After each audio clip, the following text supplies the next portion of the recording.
I never thought I'd be the kind of man to share something like this. The kind of story you only hear whispered in quiet conversations or tucked away in anonymous confessions online. I don't give my name because it doesn't matter. What matters is the truth I am about to tell, and the woman who brought me into it. Her name was Rose. She was 55, a waitress at a nightclub, and the kind of woman who could turn a man's world upside down without ever raising her voice. I remember the first night I saw her. It was one of those evenings where the club smelled of cheap perfume and stronger whiskey. The music was loud enough to drown most thoughts, but somehow, I noticed her above all of it. She moved between tables with an ease that didn't belong to a woman her age. She carried herself like she had long ago decided not to let time dictate her worth. Her hair, streaked with silver, was tied back neatly, but every so often a strand would fall across her cheek. And those eyes, brown, soft, but sharp enough to catch me staring more than once. At first, I didn't know her story. She was simply the woman who placed my drink on the table and smiled politely when I tipped her. But there was something in the way she lingered just a little longer at my booth, the way her voice lowered when she asked if I wanted another. Maybe I imagined it, maybe I wanted to imagine it, but it felt like an invitation. Rose wasn't the youngest woman in the room, not by a long stretch. The club was full of girls in their 20s, dressed to lure men with promises they might never keep. But Rose didn't need any of that. She had a presence, a confidence, and a quiet fire that made all the other faces blur into the background. It wasn't about beauty alone.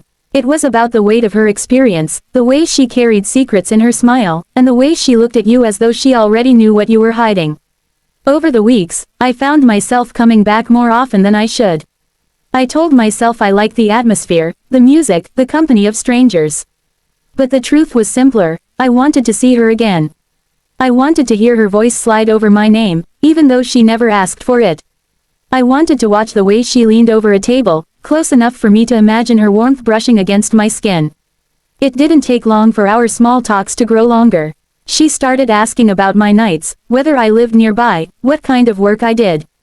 I gave her enough to keep her curious but never enough to let her know too much. That seemed to suit her, because she didn't share much either. But one night, when the crowd had thinned and she slipped into the booth across from me, she let a piece of herself slip out. Her husband never came to the club. That was the first thing she told me. She said it with a laugh, like she wanted to make light of it, but her eyes told another story. A story of distance, of nights where he sat in another room, more interested in his phone or his glass of whiskey than the woman who had once been his everything. She told me he was younger than her, a second marriage that had felt like a promise of excitement when it began. But now, it was just another weight around her neck. I listened, nodding, sipping my drink, but inside, something shifted. The way she spoke wasn't rehearsed. It was raw, and it was lonely. I recognized it because I had felt it too, the gnawing ache of being unseen, even when someone was right beside you. That was the night I realized Rose wasn't just a waitress to me anymore. She was temptation. The first time I touched her, it was nothing more than my fingers brushing hers as she handed me a glass. But the spark was real, undeniable. She didn't pull away. Instead, she held my gaze, her lips parting just enough to let out a breath she didn't intend to share. I wanted more, and I knew she did too. From that moment, the dance began. Little things, quiet things. She'd find reasons to lean closer when taking my order. Her hand would rest on my shoulder just a second longer than necessary. She'd whisper something into my ear, the warmth of her breath making me forget the music pounding around us.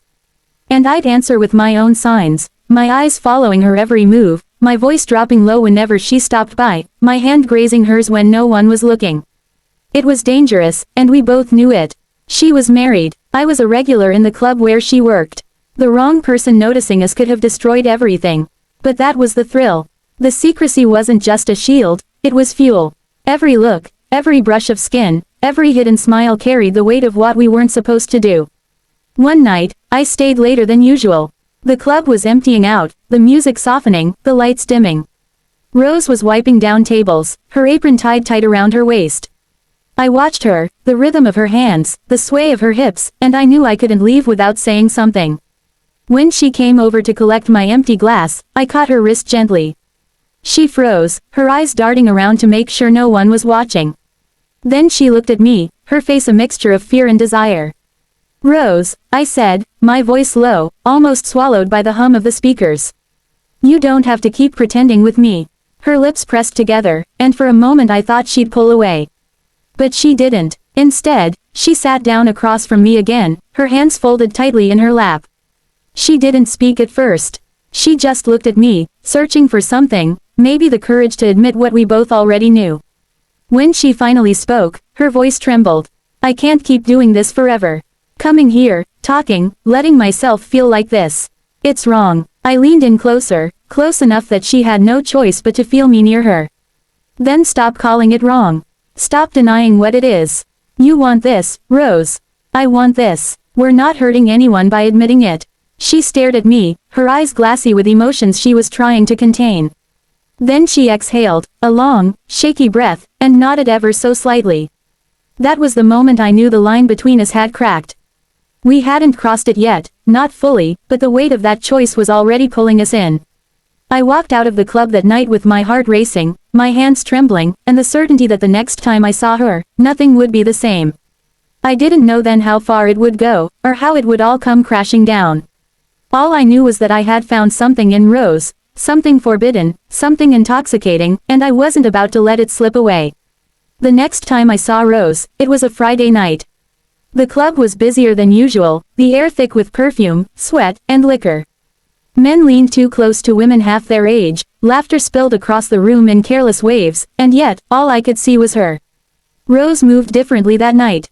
Her smile seemed more forced, her steps sharper, like she was carrying something heavier than the trays in her hands.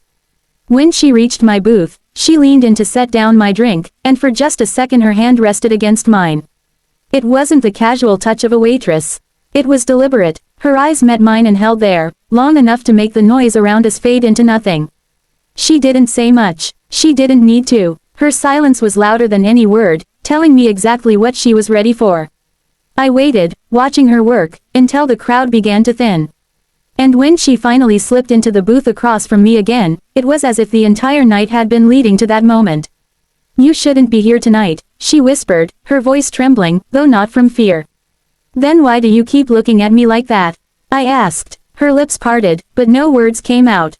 She swallowed hard, her eyes darting to the empty dance floor and back to mine. Because I can't help it, she finally said. You make me feel dangerous again. That was all it took. The truth laid bare between us, simple and raw.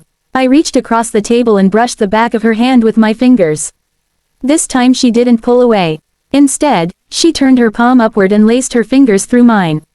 It was such a small act, but in that moment, it felt like the world had tilted on its axis. She let go quickly, glancing around to make sure no one had noticed. Then she leaned closer, her voice just above a whisper. Wait for me after my shift. I don't remember much of the next hour, only the pounding of my heart and the restless tapping of my fingers against the glass as I waited. When the last of the customers stumbled out and the music finally died, I watched her untie her apron and hang it behind the bar. She caught my eye and nodded subtly toward the back exit. Outside, the night was cool and quiet, the alley dimly lit by a flickering street lamp. She walked toward me, her heels clicking softly against the pavement, and for the first time, I saw her not as a waitress but as a woman standing on the edge of a choice. I don't know what I'm doing, she said, her voice shaking. Yes, you do, I replied, stepping closer. You've known since the moment you sat down with me. And then it happened. I cupped her face in my hands, and her lips met mine with a hunger that surprised us both. It wasn't soft or hesitant. It was desperate, urgent, years of silence breaking open in a single kiss. Her hands clutched at my jacket, pulling me closer, as though afraid I'd disappear if she let go. When we finally pulled apart, her breath came in shallow bursts. This is wrong, she whispered, her forehead pressed against mine. It's real, I answered. And that's what you've been missing. She didn't argue. She only kissed me again, harder this time, her body pressed against mine like she had been waiting far too long for this release. In that dark alley, hidden from the world, we crossed the line we had been circling for weeks.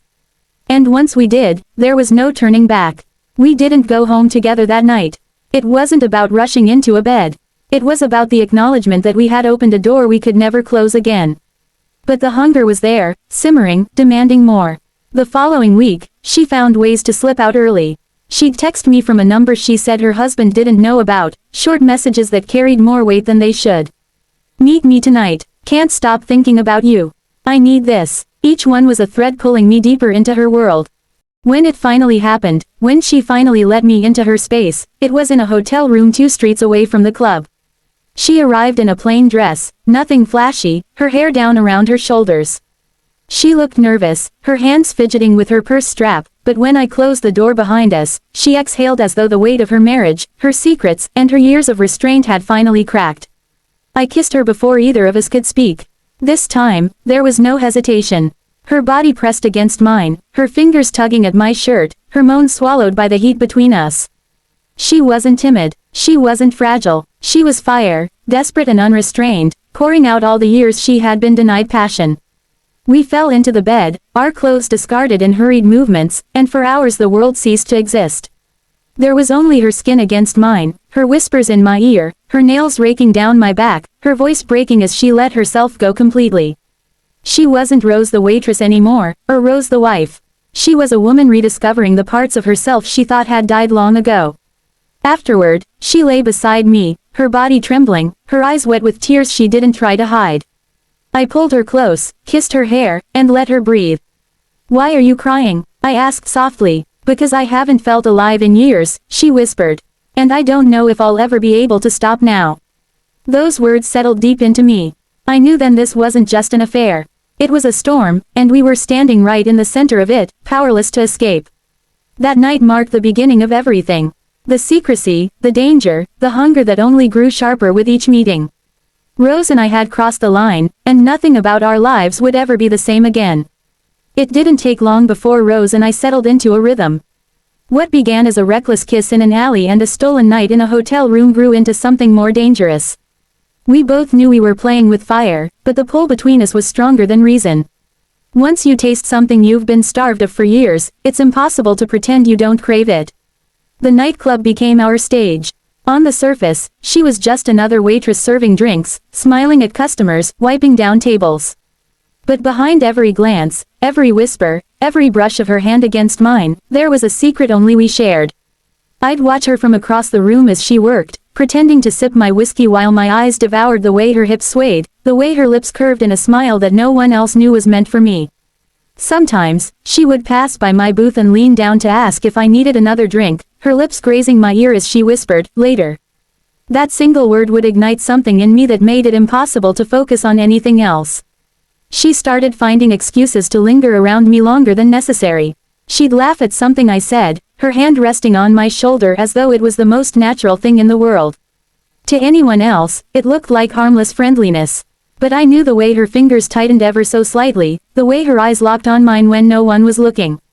She was daring me, and I was daring her right back. After her shifts, she would slip out the back door, and I would follow minutes later. Sometimes we went to the same hotel, where the sheets quickly became soaked in the scent of our bodies. Other times, we didn't even make it that far. There were nights when she'd pull me into the back room of the club, where crates of liquor were stacked high, and kiss me like she couldn't breathe without me. My hands would find her waist, her thigh, the soft curve of her body beneath that black waitress uniform. The thrill of being nearly caught made it all the more intoxicating. There was one night I'll never forget. The club was packed, and she was working harder than usual, carrying trays of drinks through the crowd. I watched her from my booth, the tension between us so sharp I could feel it humming in my chest. When she passed by, I let my hand brush hers for only a second. She stopped, glanced around to make sure no one had seen, and slipped a folded napkin onto my table. Inside was nothing more than a room number and the words, "Midnight."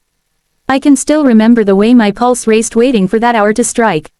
When I finally knocked on the hotel door, she opened it already stripped of the waitress uniform, wearing nothing but a silk robe. Her hair was loose, her face flushed, her eyes hungry. She didn't waste a word. She just pulled me inside and let the robe fall to the floor. It became an addiction. Every stolen night with her left me needing more. The way she moaned my name in the dark, the way her body clung to mine as if she feared letting go would bring the world crashing down, the way she collapsed into me afterward whispering things she'd never dare say in daylight.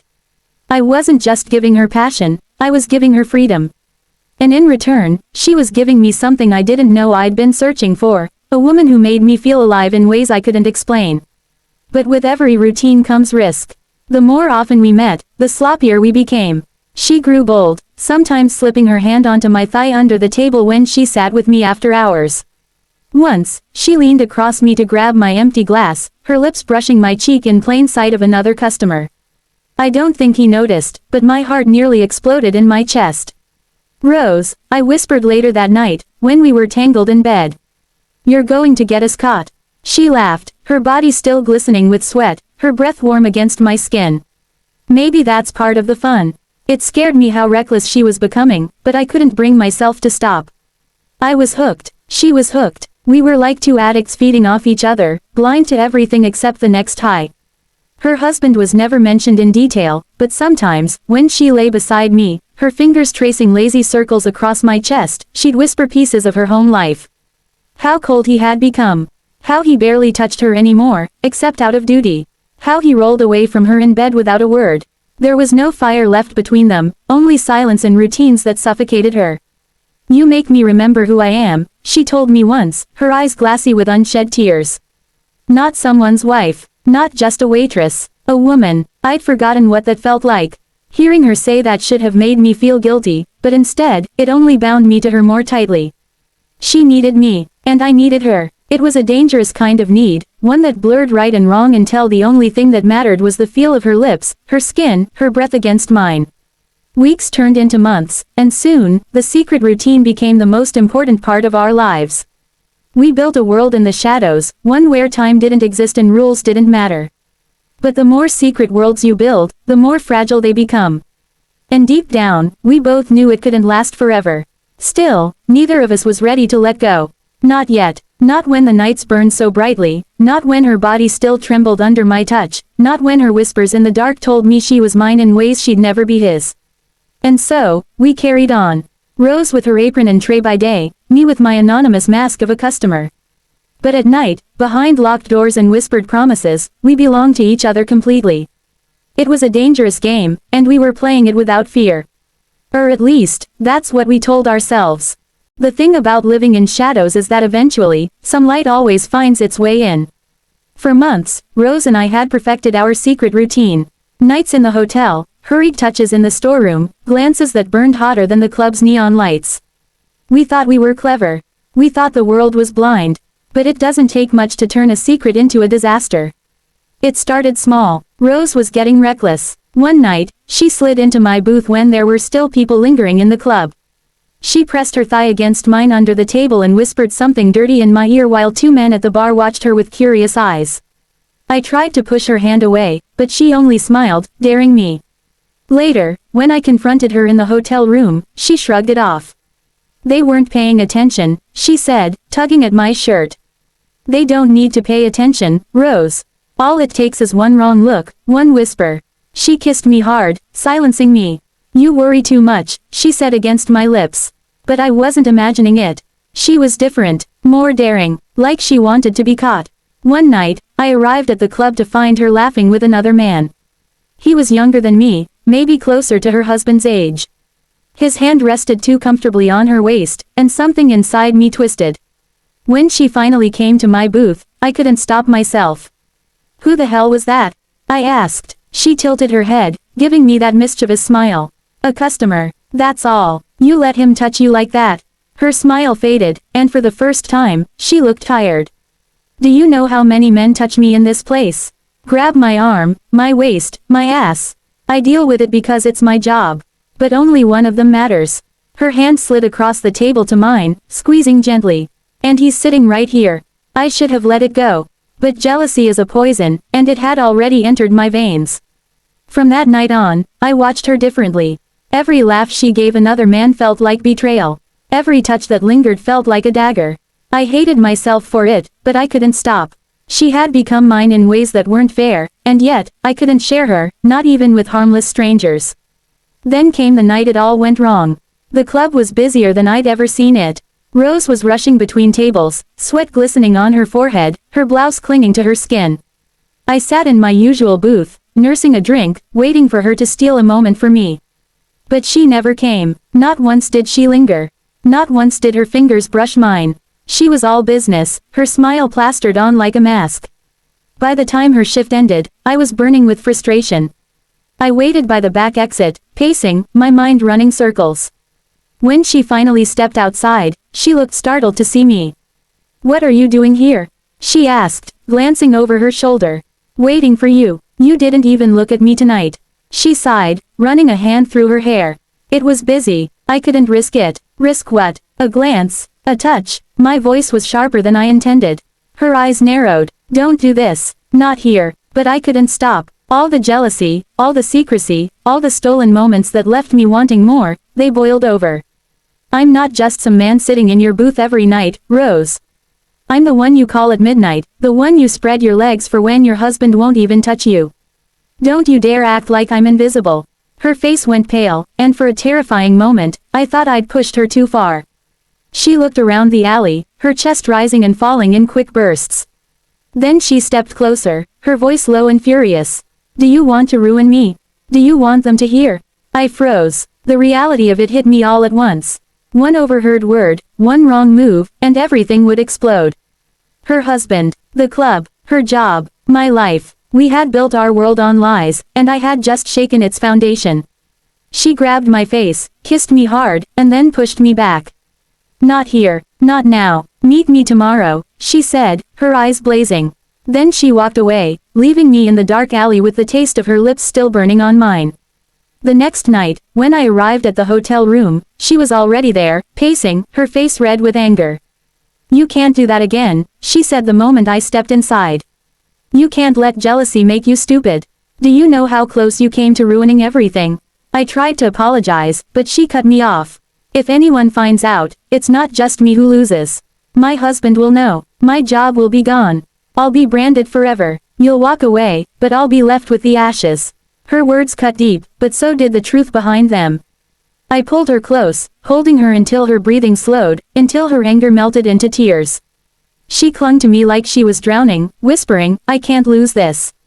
I can't lose us." We made love that night like it was both punishment and forgiveness, a mix of desperation and fury that left us trembling in each other's arms. But as I lay awake afterward, watching her sleep, I couldn't shake the feeling that the cracks in our secret world were widening. Rose was too bold, I was too jealous, and secrets that live in the dark always have a way of crawling into the light. It wasn't the end yet, but it was the beginning of it.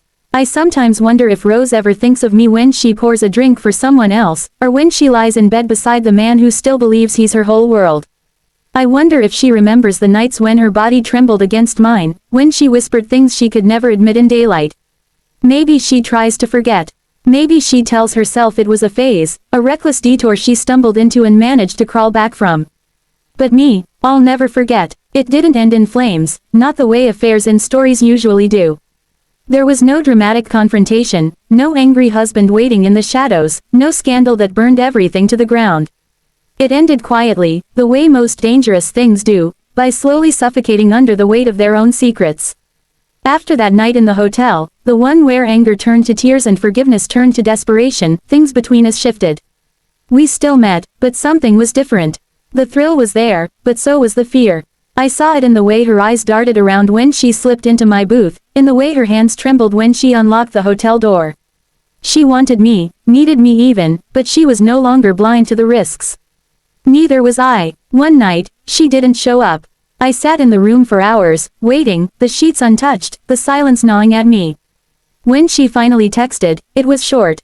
"I can't tonight. He's asking questions." It wasn't the first time her husband's shadow had brushed against us, but it was the first time I realized he was closer than I thought. I imagined her at home, sitting across from him at the dinner table, forcing a smile while her mind replayed the sound of my voice, the feel of my hands. And I imagined him watching her, noticing the way her eyes drifted, the way she laughed less, the way she was both present and absent at the same time. Suspicion is a slow poison, and it was dripping into her marriage drop by drop. We grew more careful after that. Our meetings less frequent, our touches more restrained. But the hunger didn't fade. If anything, the distance made it worse. Every time I saw her in the club, serving drinks with that practiced smile, I felt the ache of knowing exactly what her body felt like under mine, and exactly how wrong it was to want it again. The last time we were together, it was raining. The hotel room smelled of wet clothes and cheap soap, and the air between us felt heavier than usual. She kissed me like she always did, with fire and need, but when it was over, she lay on her side, her back to me. "Rose," I whispered, reaching for her. She didn't move at first. Then she said softly, "We can't keep doing this." The words pierced deeper than any knife.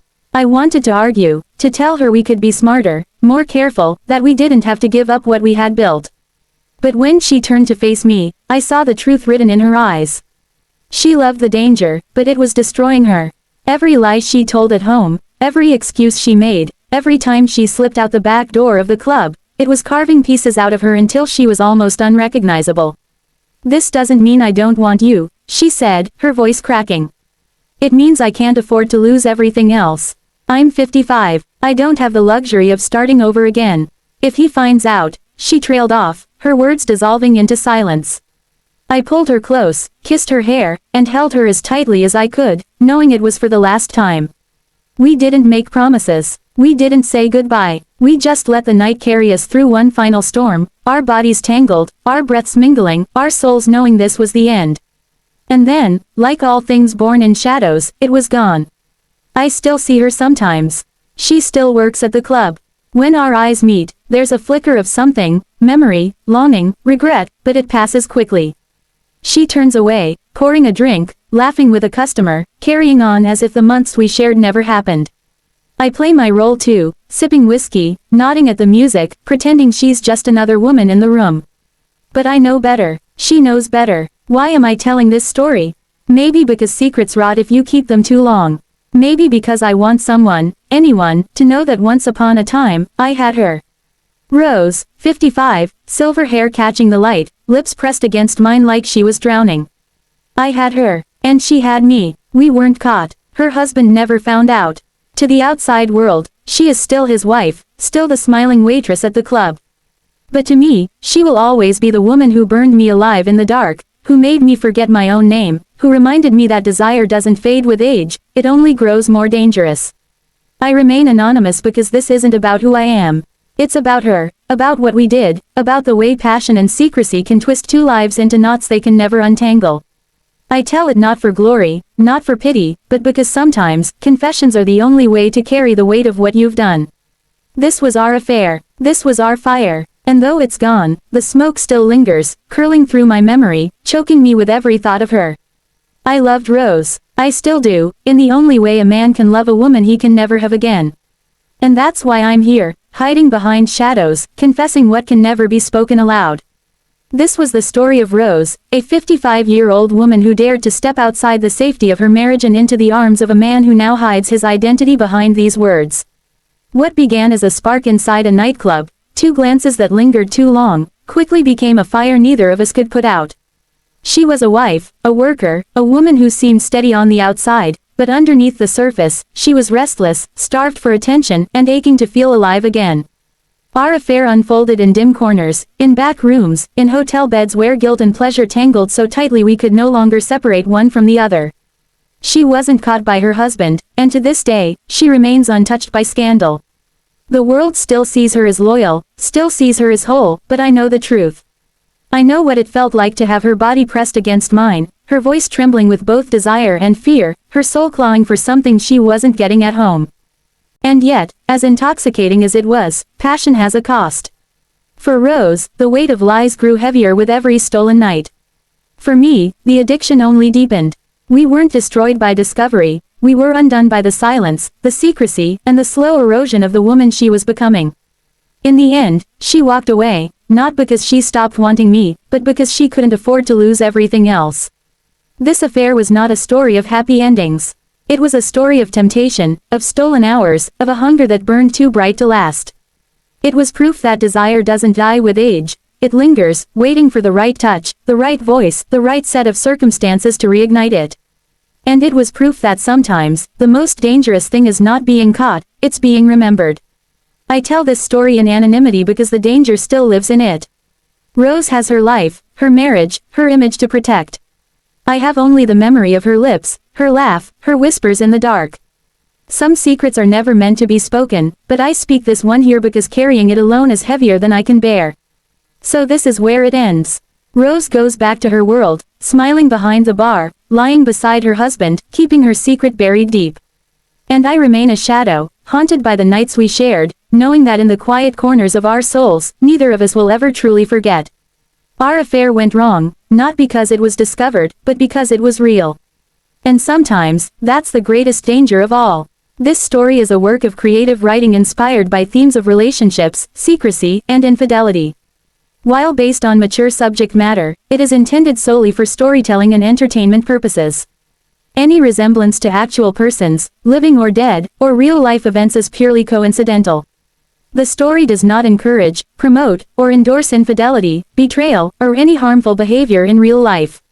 Viewer discretion is advised, and this content is meant for mature audiences only. Thank you for staying with this story until the very end. Affairs are not just about passion and temptation, they carry lessons, regrets, and hidden truths that often remain buried in silence.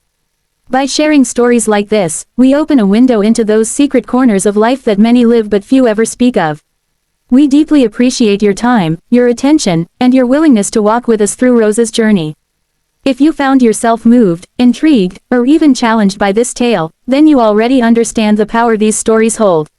Please don't forget to subscribe to this channel so you never miss the next infidelity story that will leave you questioning, reflecting, and perhaps even seeing your own life in a different light. More powerful, emotional, and unforgettable stories are on the way, and we would love for you to be here when they arrive. From all of us, thank you once again, and remember, sometimes the most dangerous secrets are the ones we never dare to share. Stay tuned for more.